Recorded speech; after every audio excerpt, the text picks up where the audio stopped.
A child in pursuit of seeing where the world ends. A young warrior who left his home in his 20s to bring the world to its knees. A commander who never lost a war. An emperor who dominated most of the known world. A legend that turns into a demigod after his death. He is Alexander the Great.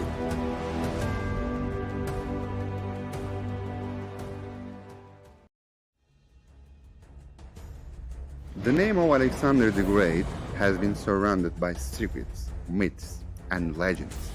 All that has been told about him has nourished an admiration for Alexander.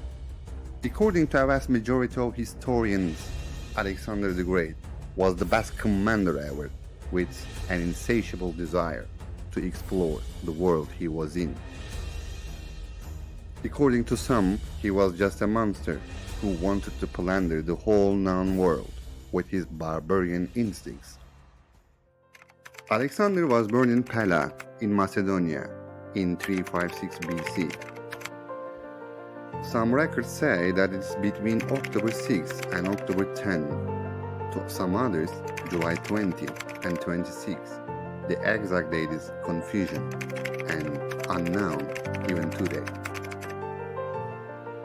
When Alexander came to this world, no one knew that Alexander would become a king of an empire stretching from Greece to India with 5 million square kilometers and 5,000 kilometers from one end to the other. Just imagine walking from New York to Amsterdam today. The stories of people who have shaped history always begin with a legend. So is Alexander's. It is rumored that when Alexander was burned, the Temple of Ephesus, which is today located in western Turkey, defined as one of the 7 wonders of the world, burned down for no reason. This fire was seen as the week of great events that would begin in the future.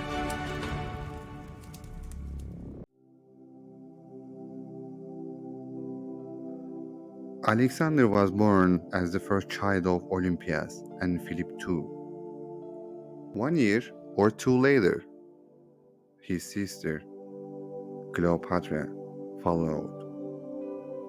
Cleopatra means fame of the father, and it was a popular name among the elite. Alexander's mother, Olympias, daughter of the Epirus king, unlike Philip II, her husband, she was a deeply religious, superstitious woman who devoted herself to witchcraft. According to sources, Olympias is portrayed as a vengeful and powerful woman who was very much busy with mountain cults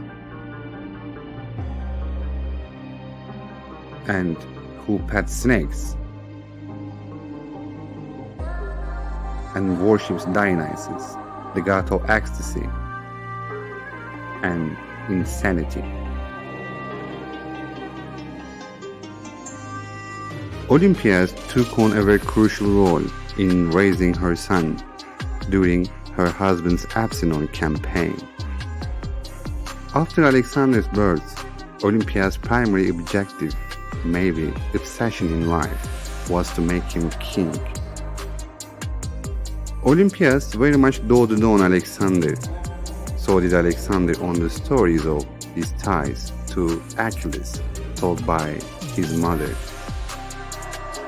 All these stories told by his mother would have a huge impact on Alexander.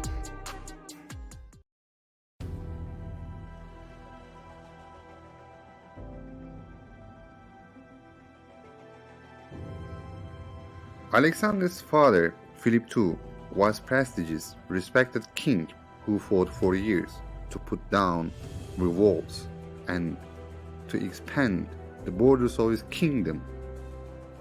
And he was an expert on warfare and the one to spend most of his time planning on a great expedition into Asia to bring down the Persian Empire, to get rid of their yoke for good. Actually, Alexander had a younger half-brother whose mother was a commoner. However, some historians say that the younger half-brother was poisoned by Olympias, Alexander's mother, with a drug which caused his mind to become ruined, so he would never be a threat to Alexander becoming king. Alexander's father Philip II, in order to secure Macedonian's western borders and in order to ensure political integrity, Philip II made many diplomatic marriages, 7 times in total. Although Philip's harem expanded day by day, Olympias always retained her title of first wife and became the mother of the crown prince.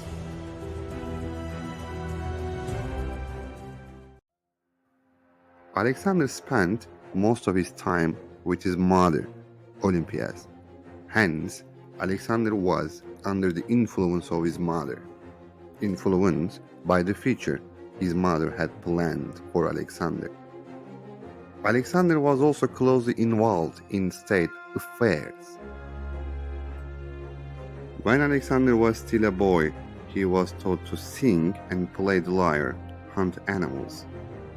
His role model was Achilles, no doubt. Achilles was a hero of the Trojan War, the greatest of all the Greek warriors, and is a central character of Homer's Iliad. Alexander always boasted that he was Achilles' descendant and felt that he should be like him, both in glory and in pain. Just as Achilles made Patroclus a close friend, a kind of lover, Alexander was very attached to his youthful friend, Hephaestion. These would all be his lifelong pleasures. From an early age, Alexander showed qualities as ambition, stubbornness, and purposefulness. On the other hand, he was indifferent to physical pleasures, limited himself to food, and for a long time showed no interest in the opposite sex. Alexander was very interested in state administration when he was very young. In the absence of his father, he hosted the ambassadors of the Persian rulers, chatted with them, amazed them with his kindness, outstanding intelligence, and ingenuity. The questions he asked were neither childish nor nonsense. He received information from the ambassadors about the length of the roads and how to travel into Asia. He wanted to know how the Persian king defeated the enemies and what military forces he used on the battlefield.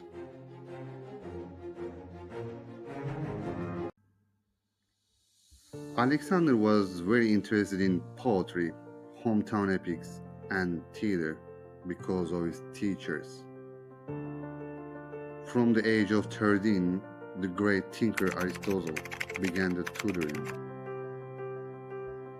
Aristotle's father was an important doctor at the Macedonian court. Hence, Aristotle and Philip were childhood friends.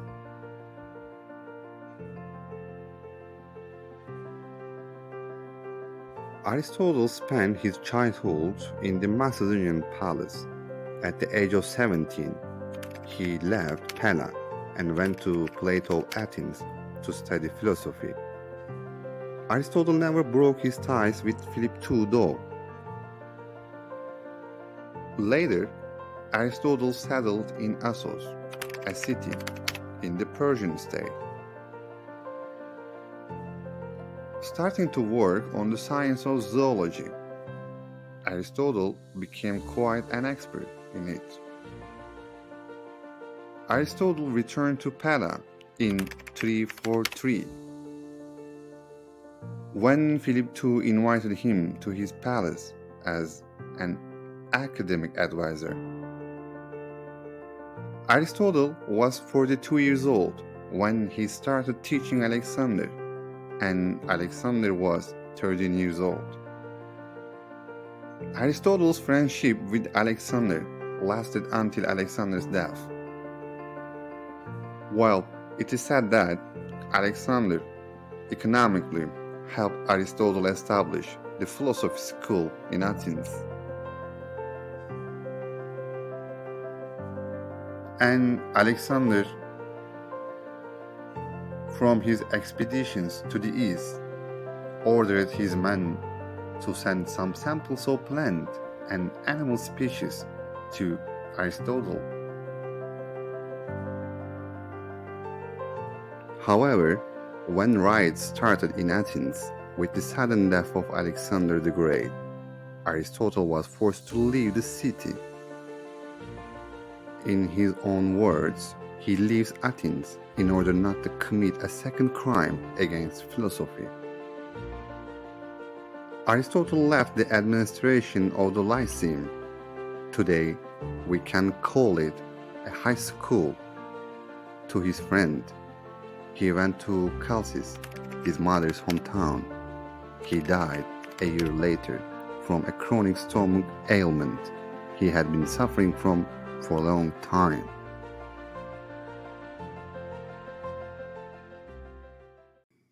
The philosopher Aristotle, the mentor of the future ruler, focused on the study of politics, ethics, and philosophy. In addition, trying to give a classical education, Aristotle taught Alexander medicine, literature, and poetics.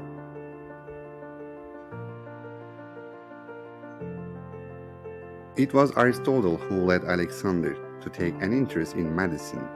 It was understood from the letters Alexander wrote that when his acquaintances fell ill, he offered them medication. Alexander's favorite book was the Iliad. Aristotle gave a copy of the Iliad to him as a gift, and Alexander kept this copy in a special box, never leaving it with him all his life. Of course, it cannot be known how much Aristotle influenced Alexander's thoughts. But it is a fact that there are some fundamental differences between the two. Aristotle's Greek barbarian distinction is not very common in Alexander. Aristotle strongly believed that those living outside the Greek world, especially Persians, were slaves by birth. Alexander, on the other hand, tried to create a universal empire by uniting the Greek world with the Eastern world.